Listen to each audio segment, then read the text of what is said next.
Hello and welcome to Scrapbooking Station. In this video I'm making a clutch and clasp. Actually I only make 2 cards during the course of the video. Look at 2 different types of clasps, but lots of style. So I'm going to put the camera over my shoulder and we'll get started. I'm going to begin this video by creating a clutch that is 4x6 when closed. So what you're going to need is a 6x12 inch piece of cardstock. And all we're going to do now is score it. So get your cutting blade out of the way and we're going to score it at 2 inches. Make sure that's flush. Going to score it at 6 inches. So I'm just moving that edge to 6. Going to score it at 7.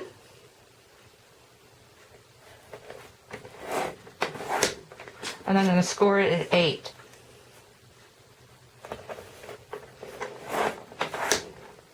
Now at the very end, what I want to do is take off just a smidge. And by a smidge, I mean anywhere from 1/8 to 1/4 inch. So I'm going to cut that off. And as we start putting this together, you're going to see why. Okay, let me move this out of the way, get my bone folder, and we'll crease it so you can see what the structure looks like. Okay, I gave everything a good crease, and what we're looking at now is the 2-inch flap at the top. It gets a valley fold, then you have another valley, mountain, valley, and this is making the bottom of your clutch. And so when it comes together, this is your fold over. So while we cut it a little bit short, is that when it's flat, this needs to be short of that fold over or it's going to pucker. It won't stay flat. So next thing I want to do is, since this is the front flap of my card, I'm going to round these 2 edges. So I've just got a rounding corner punch, and I just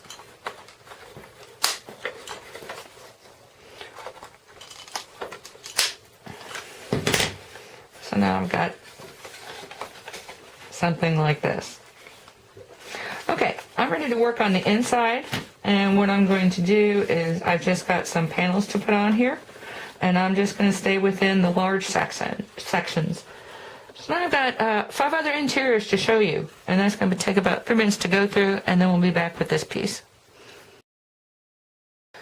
Okay, at this point I want to show you a couple different techniques I'm going to do for the inside, because I like working with the inside first, and my first thought is that you want to actually try and consider it as a 6x12 canvas.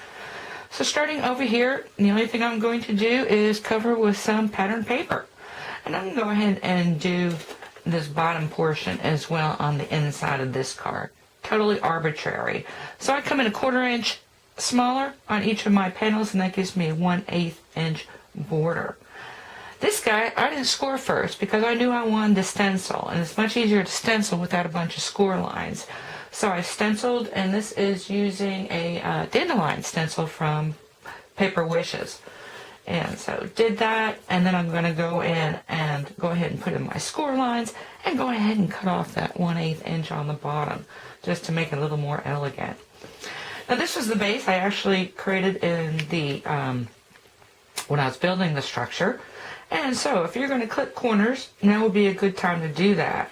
Now for this piece, I am just going to put pattern paper on the 3 larger portions. And if you're going to piece together, just like you would a anything that you want to panel across, and you want to put multiple patterns or edgings or borders or whatever, you want to do that ahead of time. And then go ahead and slice to size, and then I'm going to clip and round those corners as well. So now I'm over here, and this is going to be my decidedly masculine sample. And so I've got some pattern paper that's going to go here. Now I'm going to tell you the truth on this one. I did not mean to cut this off, because I could have dry embossed this. This is going to be the front of that. And I could have dry embossed it with this together, but it was just easier to go ahead and split it apart. And so I've made a little connector. And I'll talk more about that as I put this one further along. And then lastly, if you've got a pretty cardstock. So if you've got a pattern cardstock, in this case, this is some adorable scoreable. So same thing, starting from the top, 2, 6, 7, 8. Now, durable scoreable, you've already got a 1/4 inch off of there because it's only 11 3/4 long.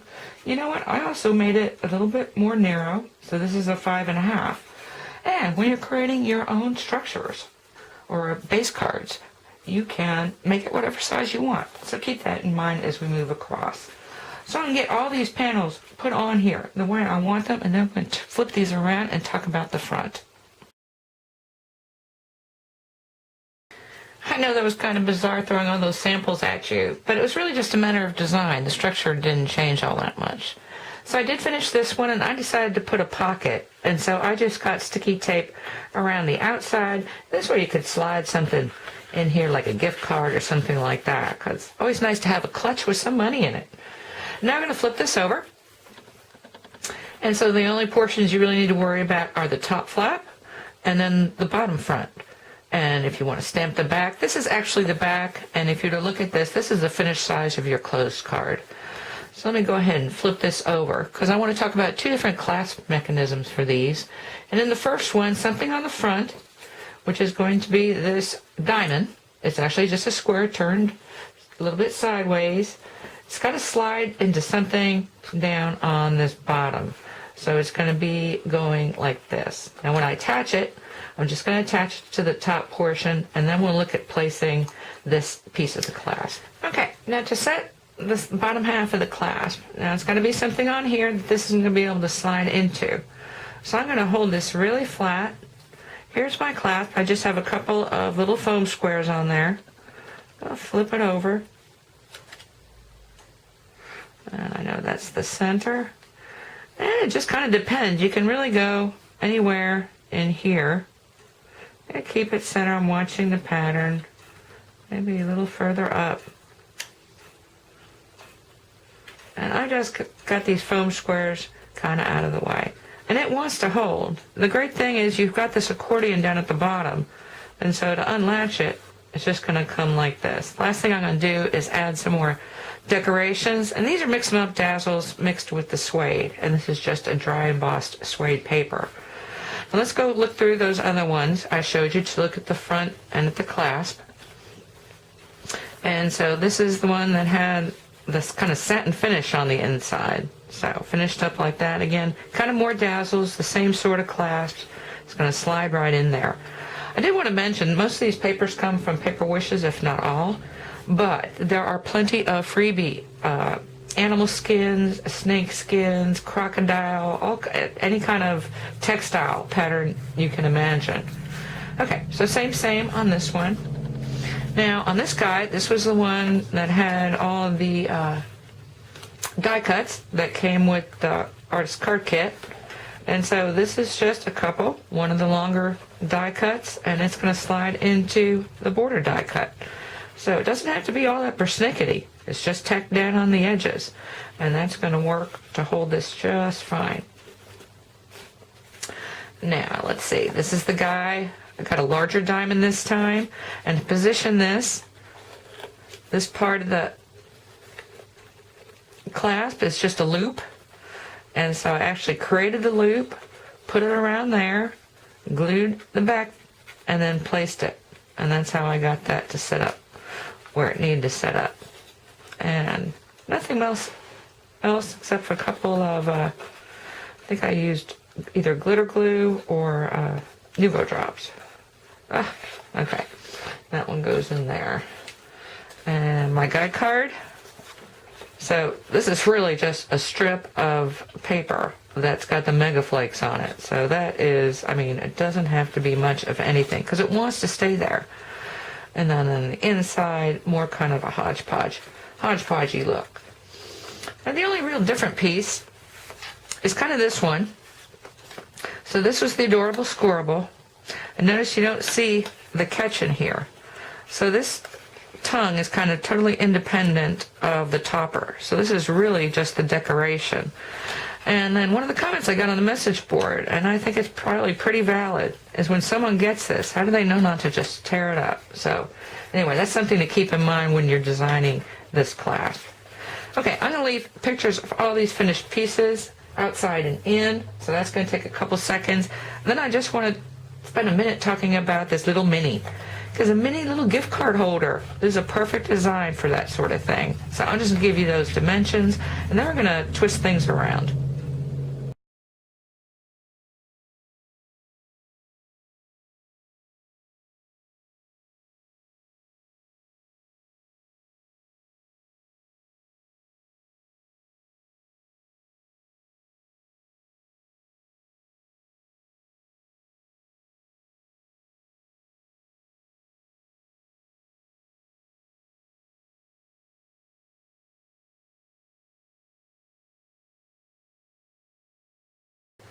So for the little mini clutch, I'm actually not going to make any. So I'm going to take this one I already put together because it's pretty easy to see. You're going to need a 4-inch wide by 11-inch piece of cardstock. And so you're going to want to score it at 1 1/2, 4 1/2, 5 1/4, 6, and 9. This one's always already folded over, but it would extend like this, cut a nice notch, and then fold this over, and that creates your pocket. Of course, everything else is decorated pretty much the same. And again, I've created a little tongue here with a dog tag punch to slide into a little band. And so you can see where this size makes it, you can cut 2 out of an 8.5 by 11 piece of cardstock. So easy to mass produce, or you can cut 3 at a time out of a 12 by 12. And it each gives you like little niblets to do some embellishing. Anyway, really cool. And like I said, economical as far as cardstock and making a bunch. Okay, I want to move right into a tall clutch, which I guess might be more like a satchel. And this finished card is going to be 4.5 by 6 when closed. And so if you look at the dots down here, that's where I'm moving now. So my 4.5 by 12-inch piece of cardstock is part of the base. And you score it at 3, at 9, at 10, and 11. And this 1-inch strip here is going to be for joining the two pieces together, because you're going to need another piece that's the finished size of the card. So 4.5 by just short of 6, because that's going to be the piece that comes up and the flap is going to go over. So this is going to become clearer as I decorate this, and I'll be back with that.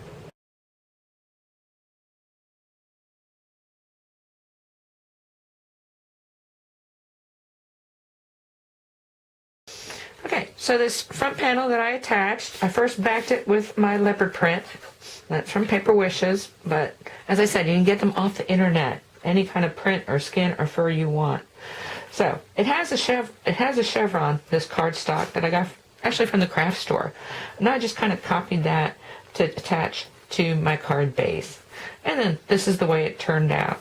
I haven't mentioned it before, but this is a good time too. If you're going to put dimension on the inside, you probably want to stay outside of your little accordion down here, because you've already got 4 layers of cardstock, and so you don't want to put anything with any profile down there. Of course, at the top, these are pretty thick foam squares. I have this piece because remember that you've got kind of that angle at the top. Anyway, might as well go ahead and flip that over because I kind of gave away the show. So I've got my top flap with the leopard skin, and then the bottom, of course, is the cardstock, the single side of the cardstock.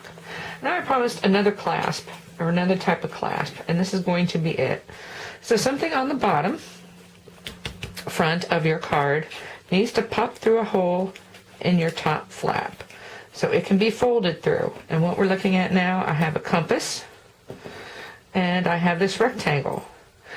And it won't fit through square, but if I cut them out, this will come up through this hole and then flatten on the top. So just anything like that. And I've got a couple more samples, but let me go ahead and use my framelit to cut the hole into the top of this card. Okay, so I've cut my hole into the top flap. And I want to make sure this is square. I want to make sure it's flat. I'm going to hold it down. And actually, I wanted to say this one before I put on my piece. This rectangle, if nothing else, you would situate your compass on here and use this to go through the window. And what I'm talking about here is that I've got my compass kind of got it folded up, and I'm going to fit it right into the slot where it belongs, because this suede, and actually there's a piece of gold behind it, is going to fit right in there. And it needs to be really secure, so I'm using liquid glue, as I did the strip down the middle. So this is just the compass, and it's been scored, and this way it can fold, and it'll fold flat, like so. So I'm going to let that set. I'm going to be back with this finished piece, and then we're going to take a look at some other clasps using this style. Okay, I'm actually going to leave it a little bit plain. And the other thing is, I probably would have done 2 layers. This is just Miri cardstock, and it really needs to be something a little bit thicker that will flatten and kind of hold. I mean, it still will work. Of course, you don't want to screw with these too much. They're a little more fragile than the other type of clasp. And I neglected to mention, this is Pollyanna Pickering artwork. But here's another. So this is a hunky-dory butterfly that's going through yet another die-cut piece. And actually, it looks kind of nice on the inside here as well. This is another issue, having a topper. I think they call them popper pads. This is a popper pad. Images. And lacy borders. Okay, the little guy. I did make a little guy for Christmas. So this is a snowflake going through an oval. And so in this sample, obviously the oval is not going to fit in the top of my pad. So all I did is I took nested ovals. The smaller one I cut through the top of the card, and then I used the outside to reinforce, and the snowflake coming here. So again, this is another kind of gift card. So I've got my Merry Christmas, you can tuck something in there. And that needs to have better glue. And then lastly, it really is just a hole and something to go through the hole. So here's my lock and key.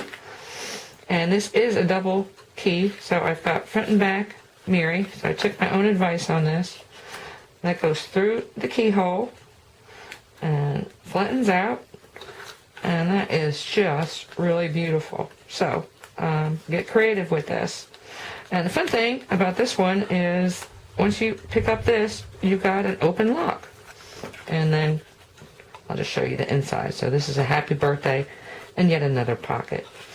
Anyway, plenty of samples. So you know I enjoyed making this card. I think it's something about designing purses.